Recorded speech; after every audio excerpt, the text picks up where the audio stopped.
Okay, that's it. I quit. See you guys next year. Okay, we're back. Let's talk.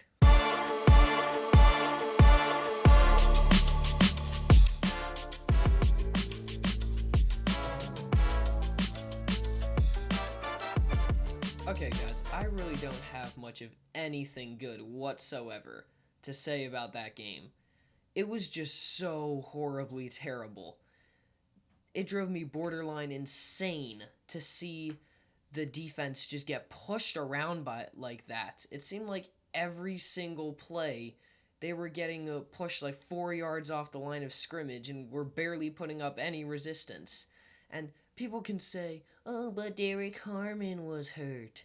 No, he's a rookie. He's been a good rookie, but there's no way that the Steelers' run defense was that built around Harmon's abilities. If so, then that was a big issue.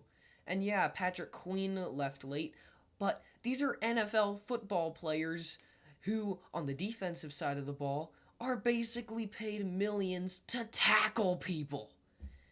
It was just crazy to see just how bad the Steelers could be. And I would say that the Steelers at least did a good job keeping the lid on Josh Allen with him only throwing for 123 yards. But that's not the same defense that let James Cook run for 130 yards on 26 carries. So why would Josh Allen need to throw much at all if his running back is that dominant? It wasn't that much better on offense. The Steelers could barely get that much of a running game going. They ran 15 times for 55 yards in all, and Tomlin had been saying that the running game was going to be a key priority in Buffalo.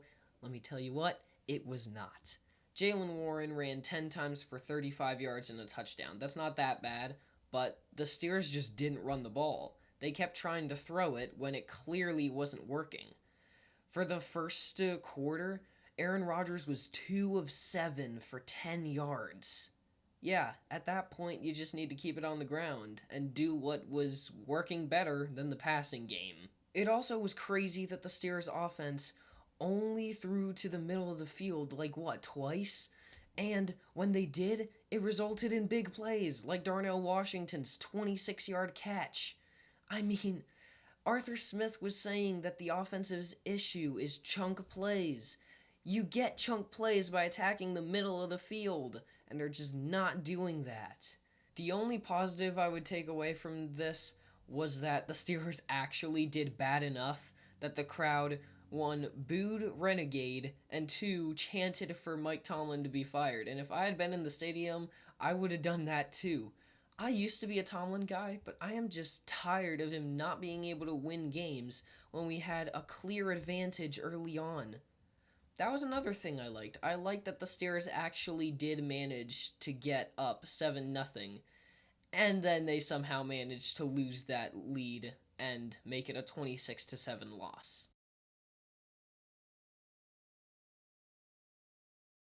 The next team the Steelers have to play is the Ravens. And, they're the Ravens. They have Lamar Jackson, they have Derrick Henry, they have Zay Flowers. They're going to run the ball, and they're probably going to succeed if the Steelers play the same way they did. I think it's really just going to come down to being able to bounce back and being able to hold out just enough to not completely mess up the game on the offensive side of the ball. I just want to see the Steelers attack the middle of the field. It's been way too long since they actually tried in earnest. And by that I mean it's been since Ben Roethlisberger retired. So, it's always there, too. It's there for almost every NFL team. Almost every NFL team is able to run quick slants over the middle, especially against the Steelers, and get nice gains on first down.